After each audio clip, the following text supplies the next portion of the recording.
colocar no meu canal. Mas vamos lá. Vou fazer.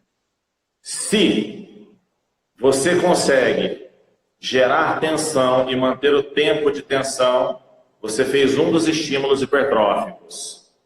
Se você sente doer o músculo durante o exercício, esses dias alguém disse para mim que o pessoal era contra o sentimento na hora do treino. Eu falo, nossa, eu tenho sentimento muscular, emocional, na minha memória passa a história da minha vida, cada vez que eu entro debaixo de uma barra de agachamento, a respiração, a vida em cada respiração. Então existe sentimento sim. Dói enquanto você faz? Nossa, a Tati está queimando enquanto eu faço. Chama isquemia, está certo. Peso, consigo isso? Consegue. Ó, Tati, mas e se eu fizer? Porque saíram alguns artigos, a pessoa treinando com 30% só da carga e conseguiu hipertrofia. Você leu o artigo? Eu li. Dava mais de 75 repetições. Coloca 30% da carga na cadeira extensora, vai dar 3 tijolinhos. E faça sem chutar. Faça perfeito. Sobe, segura 1, 2, desce. Sobe, segura 1, 2, desce. Faz 5 séries de 75 repetições. Você vai descobrir uma coisa. No começo era 30%. Da 50ª para frente, parece que você está treinando com 90% da carga. A boca está preta do mesmo jeito, os cabelinhos do braço estão todos arrepiados, você pensa em desistir, o queixo está repuxando, você começa a gritar e produzir sons estranhos, você arruma uma tremedeira, que você não sabe se aquilo ali é uma possessão demoníaca ou se é o Espírito Santo de Deus que está te chacoalhando. Mas é igualzinho se estivesse treinando pesado. Por que isso acontece? Nós temos basicamente 3 subtipos de fibras musculares, tipo 1, 2A e 2X. Resistência, intermediária e explosão. Treinando leve, você começa com as do tipo 1, gradativamente recruta 2A e depois as 2X. As 2X, elas vão entrar em falência porque elas não são resistentes e o treino continua. As 2A são resistentes, mas nem tanto, elas vão entrar em fadiga também. E a série continua. Você está treinando com fibras musculares que você nem sabe.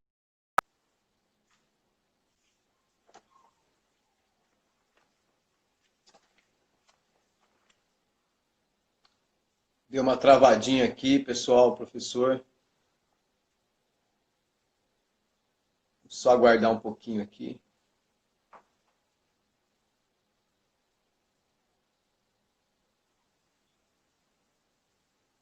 Amigos, a pessoa vira e fala que vai fazer supino com 30%. Eu falo, não, aí eu já não consigo mais aguentar. Supino é básico, supino você faz com cargas desafiadoras.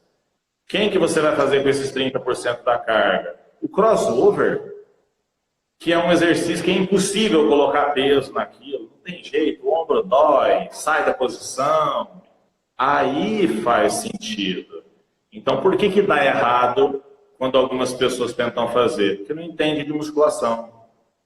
Entende bastante do artigo que leu. Mas a hora que vai para a sala de musculação, acende vela boa para defunto ruim. E isso não funciona, gente. Você tem que usar os estímulos que funcionam no momento em que eles funcionam. E recentemente eu vi muita gente, né, porque agora que tem quarentena, eu estou observando o Instagram, que eu não olhava direito. Manipular as variáveis, manipular as variáveis, todo mundo falando manipular as variáveis. Eu vi mais ou menos 7 grandes professores falando isso. Nenhum falou quais variáveis deveriam ser manipuladas, do jeito que nós estamos falando aqui para vocês. Eu falei, mas isso aí é só marketing. Manipular as variáveis. E se eu pego uma pessoa dessa dentro da sala de aula, a minha mão não abaixa, ela fica para cima, assim, ó. Qual variável, que hora e que jeito? Vocês sabem qual que é a minha regra? A minha regra do exercício é assim, ó. Para quê? Para quem? E quando? Isso variáveis do treinamento. Isso eu sigo à risca, viu, professor?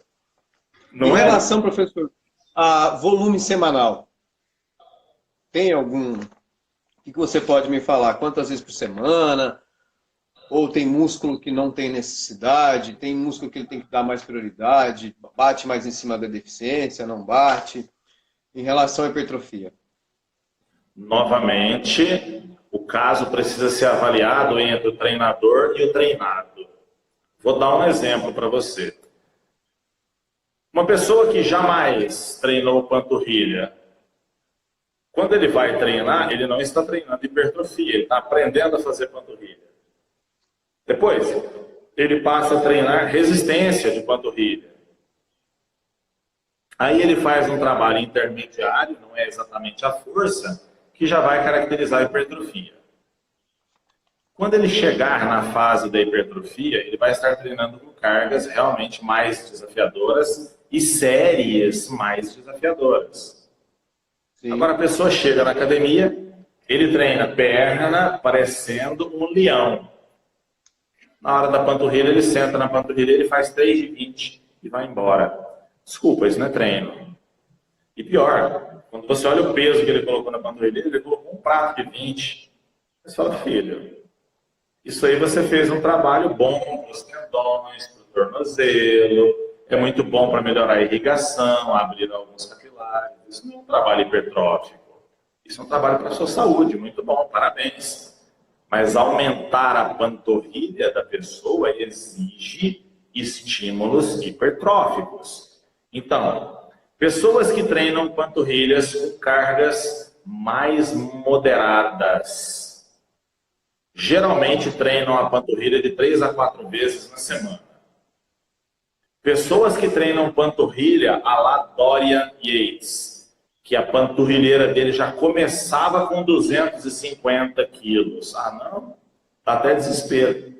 Você imagina você treinar numa academia que você nunca ia entrar na panturrilheira? Como é que você levanta 250 quilos? Eu não levanto 250 quilos na panturrilha. E os caras levantavam assim, 400, 500 quilos. Esses estimulam uma vez só. Então, quero dar um exemplo para você. Vince Taylor. Um dos melhores atletas da década de 90, Vince Taylor. Vince Taylor fazia panturrilha uma vez na semana.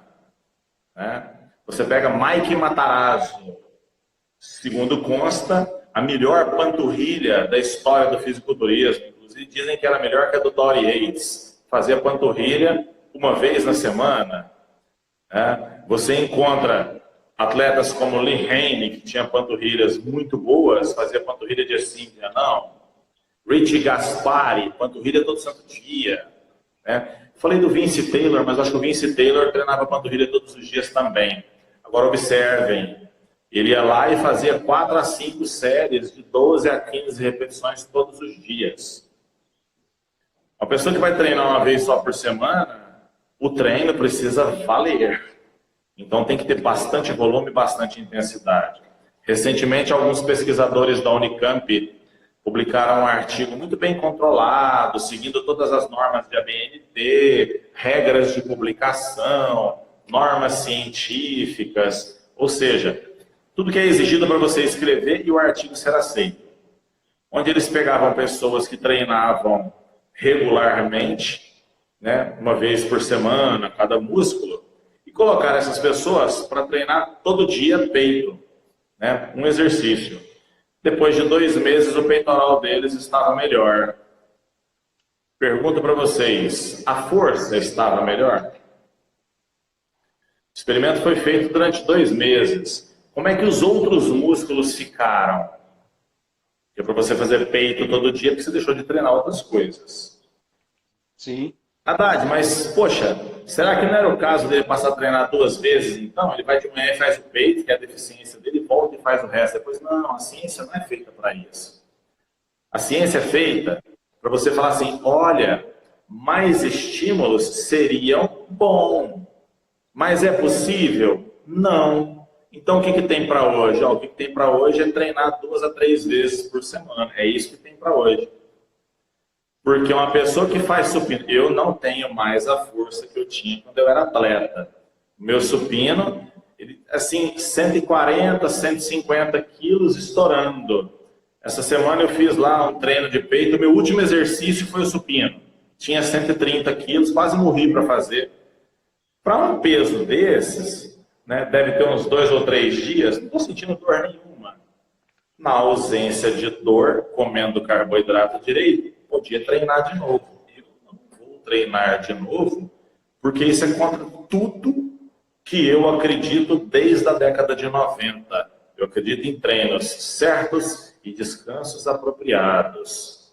Agora vamos para um outro exemplo. Deltoide. Deltoide é um músculo que a recuperação dele é muito rápida. Dá para treinar deltoide mais vezes? Dá. Ué, mas você já não faz isso quando você treina peito? Quando você treina costas? E quando você treina ombro? Só aí já deu 3 estímulos para o seu deltoide durante a semana. Entende? Então precisa avaliar caso a caso. Né? Quando chegam pessoas aqui no estúdio, a gente oferece consultoria para o Brasil inteiro. Primeira coisa que eu pergunto para a pessoa, você tem o seu treinador? Tenho. Me passa o contato dele, nós vamos fazer isso a 4 mãos. O treinador, ele é que vai ser orientado por mim e não o aluno. O aluno é dele. Eu não quero o aluno dele, eu quero ele. Trabalhar com o treinador, que vai ser o meu parceirão nessa missão dura. Eu acho que desse jeito ficou claro essa história do volume e da intensidade. Muito obrigado, professor. Professor, uma dúvida que o pessoal está perguntando bastante aqui. Hiperplasia. O que você pode me falar? O que os estudos vêm falando aí de hiperplasia recentemente?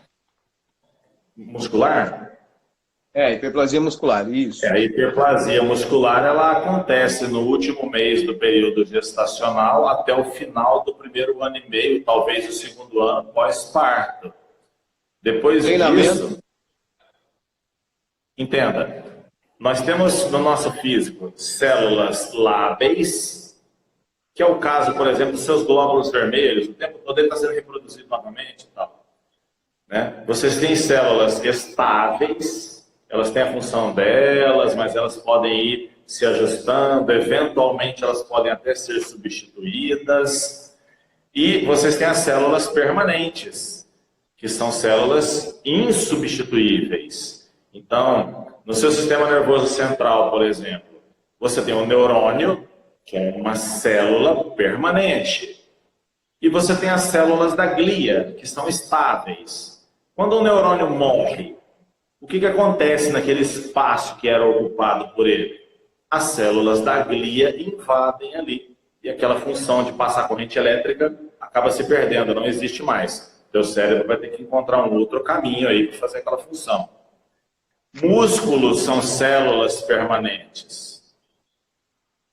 Quando Deus fez o homem, ele fez as células musculares para suportar uma carga de trabalho muito grande.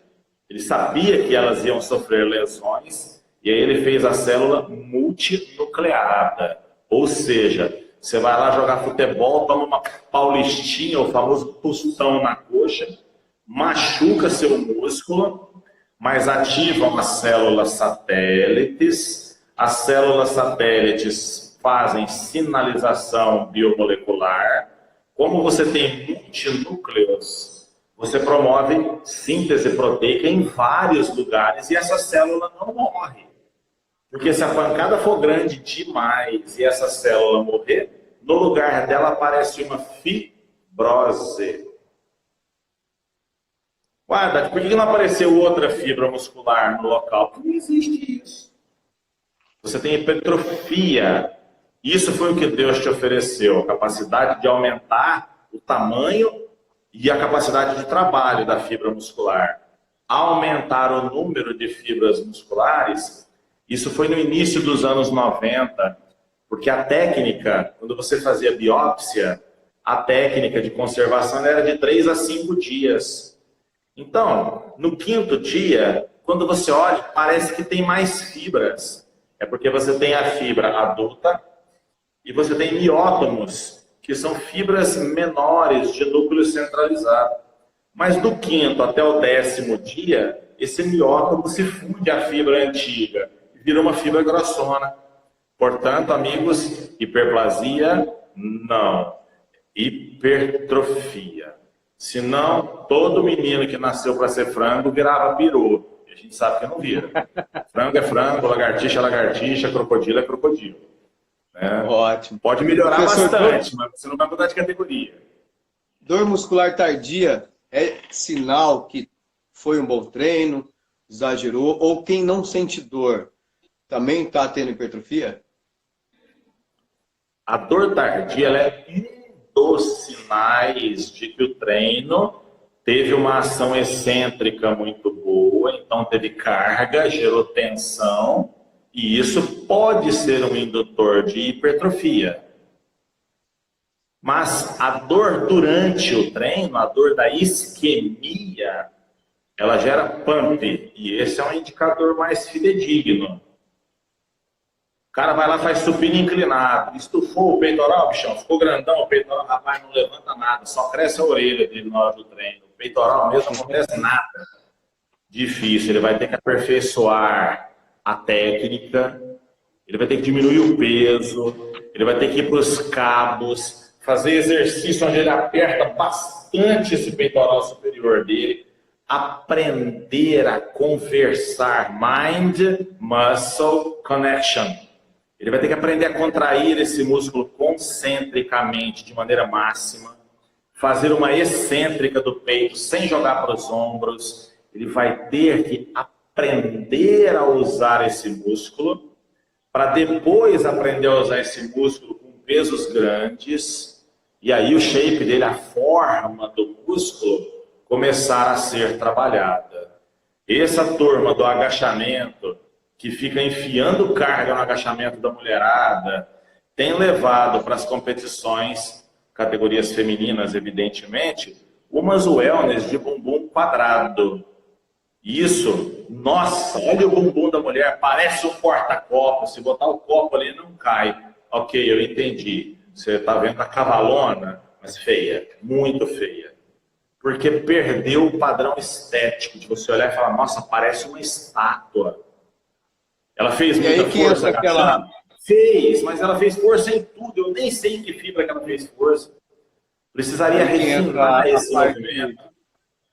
Do treinamento ser localizado, né, professor? A gente tem pergunta também sobre o uso de exercício localizado. Nós temos que fazer os básicos. O básico te dá força, mas ele te dá força para você poder fazer os movimentos de polimento com carga de homem, carga boa. Né? Senão o cara vai fazer elevação lateral com um pezinho de 4 quilos pro resto da vida. Não. Ele faz desenvolvimento com 120 quilos para ele conseguir fazer elevação lateral com 40 e ficar desse tamanho o ombro dele. Aí faz sentido. Eu lembro de um curso, acho que você, professor, foi um dos primeiros, você não foi o único que fez um curso sobre membros inferiores, coxa e glúteo. E o senhor falou muito também sobre como é válido você também trabalhar com caneleira, né? O pessoal ainda tem muito esse preconceito. Acha que o agachamento já vai fazer todo o trabalho de glúteo, principalmente em mulheres. O que o senhor tem para me falar? É muito válido, não é? Sim. O agachamento, ele é um exercício que promove uma ativação neuromuscular gigantesca na musculatura do dorso e no membro inferior inteiro, tudo. Agora, ativar a musculatura não significa que ela hipertrofiou ou vai hipertrofiar. Significa que ela, em algum momento ali, ela fez força. Porque eu trabalhei com eletromiografia junto com o professor doutor Gilmar da Cunha, da Federal de Uberlândia, uns 7 anos. E a minha frustração é que a gente ia fazer o supino, e aí aparecia lá no eletromiógrafo, um eletromiograma, assim, mas que hora que o peitoral dele fez força?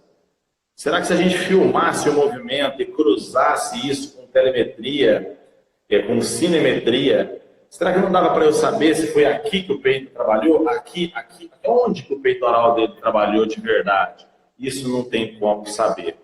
E uma outra coisa é que a eletromiografia, ela vê a magnitude, né? Quanto que acionou de fibras, mas ele não vê quanto a fibra foi estressada. Para isso, tem que ser ultrassom, imagem de ressonância magnética, aí faz mais sentido, né? Faz bem mais sentido.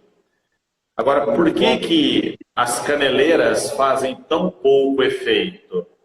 É porque pega uma pessoa, entenda a minha colocação, pega uma pessoa que não é bodybuilder, bota uma caneleira e fala para a pessoa assim, ó, levanta o pé lá em cima e volta. Não, mas que comando absurdo foi esse? Primeiro, se a pessoa vai fazer caneleira, ela sabe onde é o bumbum dela? Essa é uma pergunta tranquila. Você sabe onde é que está sua bunda, minha filha?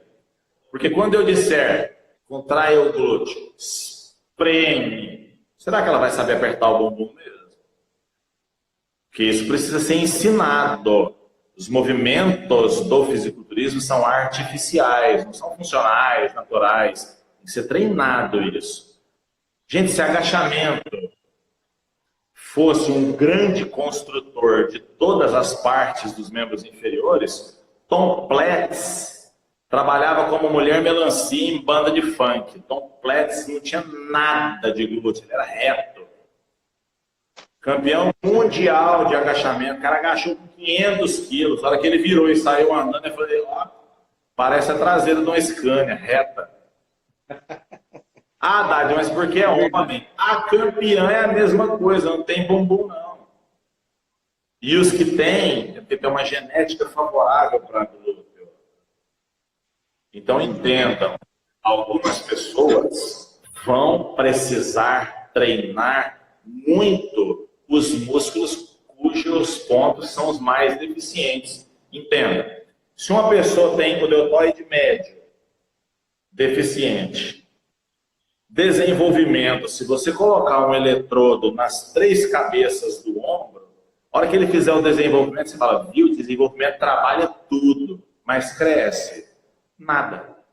Quem faz desenvolvimento tem um ombro bom quando você olha ele de lado. Porque se ele parar de frente numa posição semi-relaxado, ele já perdeu. Ele vai ter que fazer infinitas elevações laterais para fazer o ombro dele sair. E vou mais, viu, professor? Em campeonatos grandes, vai no Arnold Classic. Você tem 40 atletas na categoria. Vai chamar de 5 em 5 lá na frente, certo? Então você tem 40 atletas, vão ser 8 chamadas de 5. Veio esses 5 primeiros aqui. Aí ficou assim, ó, primeiro, segundo, terceiro, quarto e quinto. Saiu. O árbitro central vira para os árbitros assim, os top 5 dessa, aí você manda lá. Chama os próximos 5. Aí fica assim, ó, primeiro, segundo, terceiro, quarto e quinto. Pode acontecer do primeiro dessa segunda bateria aqui ser tão ruim que não ganhava de ninguém daqueles primeiros 5 que você chamou. Que hora que o árbitro bate o olho e fala assim, não, mas esse cara é bom demais, vocês colocaram ele em último. É a hora que ele está parado de frente, assim, ó. Que aí você vê, como árbitro, você vê todos os atletas. E aí você olha lá e fala assim, o atleta 191 ficou em último. Aí você olha ele no palco, o cara tá dessa largura. Fala, não é possível que ele ficou em último. Aí o árbitro, não, eu quero um confronto do 191 com 26. O cara que coloca um ao lado do outro, fala assim, gente, vocês colocaram o cara em último. Mas é porque foi chamando de 5 em 5. No meio daqueles 5, ele era péssimo. Só que no meio de todo... Aí é onde você vê muita gente no Facebook depois, fala, ah lá os 6 atletas que foram chamados para competir de noite. Olha a minha foto, olha aquele cara. Você fala, não, realmente. É porque a pessoa não treina ficar parado aqui e parecer grande. Tem que ser elevação lateral demais para isso acontecer. Se você for procurar na eletromiografia, nunca o eletromiograma de uma elevação lateral vai ser melhor que do desenvolvimento. E por falar de glúteo, não é muito difícil entender, não. Qual que é o ponto mais difícil da caneleira? O pé está em cima ou o pé está embaixo? O pé em cima. Aí o glúteo está encurtado. Qual que é o ponto mais difícil do agachamento? Em cima ou embaixo? Embaixo, o glúteo está alongado. Mas peraí, você está comparando duas coisas completamente diferentes. Se você quisesse fazer uma comparação científica, inteligente, honesta, fisiológica, menos biomecânica e mais biomolecular, você compararia 2 exercícios que o músculo está encurtado e 2 exercícios que o músculo está alongado. Como é que você compara agacho com caneleira? É impossível fazer essa comparação com eletromiografia. Eu trabalhei com isso há anos. Eu parei de trabalhar com eletromiografia porque essa resposta já estava na minha cabeça em 1999. Que eu vi que não ia ser possível responder à hipertrofia. Entende? Muita coisa. Então, assim, professor. é válido o uso de caneleira? É válido, mas tem que aprender a fazer. Legal. Professor, entrando para a parte aqui de suplementação, o pessoal está perguntando, levando em consideração, a alimentação está tudo certinha, está tudo controlado, qual suplemento você não deixaria faltar para a hipertrofia? Quais são os mais importantes nessa fase? Podemos falar da pessoa que quer crescer? Pode. Tá. Amigos, para uma pessoa aumentar a massa muscular, precisa ingerir de 2,2 até 3 gramas de proteína por quilo de peso. Vamos imaginar uma menina de 55 quilos que quer virar uma wellness. Coloque ela para ingerir 2,5 gramas. Ela vai ter que ingerir por dia 120 gramas de proteína. Se ela for comer ovo, cada clara tem 3, ela precisa comer 120. Se ela for comer o ovo inteiro tem 11, ela precisa de 120. O problema é que o ovo inteiro vai ver uma gordureira danada, eu quero ver depois para ela definir. Se ela for comer carne, cada 100 gramas de carne tem 23 de proteína. Se for o peito do frango, cada 100 tem 32 gramas de proteína. Agora vamos lá, a menina trabalha, ela entra no serviço 7h30 da manhã, 8 horas. Ela levantou às 6 para comer. Ela precisa ingerir 25 gramas de proteína numa refeição, 25 na outra, 25 na outra, 25 na outra, para dar 120 no final do dia. 25 gramas são 105, 110 gramas de carne. São 6 horas da manhã.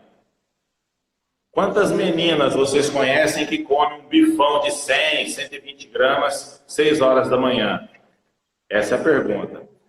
Se fosse ser um omelete e ela precisasse ingerir 20 gramas, essa aí é moleza. São 7 claras de ovo, 8 claras de ovo. Quantas meninas acordam e chegam na cozinha 6 horas da manhã e comem um omelete de 8 claras? Agora, para ela ingerir 20, 25 gramas de proteína, ela vai lá e coloca um scoop de whey assim, ó. Saborzinho de chocolate, saborzinho de cappuccino, sabor de morango, parece quick, né? Eu, só pelo exemplo do café da manhã, eu já te mostrei que o whey não pode faltar.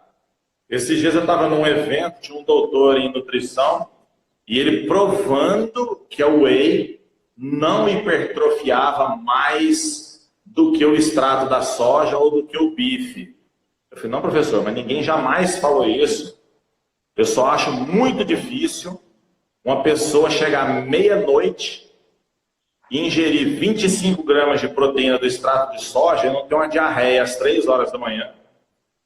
Só acho muito difícil uma pessoa acordar, como eu, às 5 da manhã e ingerir 25 gramas de proteína vinda do extrato de soja, que aquilo lá tem gosto de sorgo. É horrível.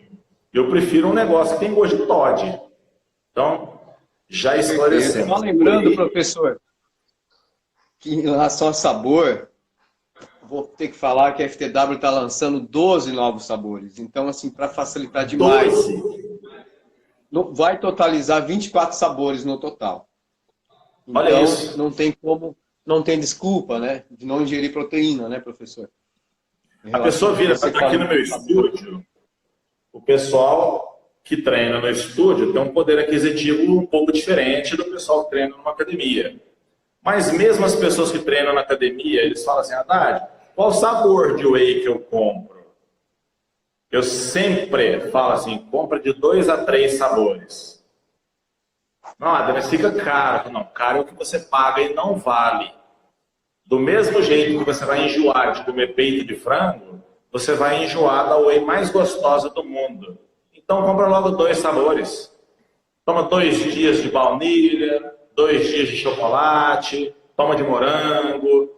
Porque isso não chama gasto, isso chama investimento em estratégia dietética. Você não dá o mesmo prato de comida nem para paciente hospitalizado, a não ser se for nutrição parenteral, claro. Né? Então, é um grande investimento.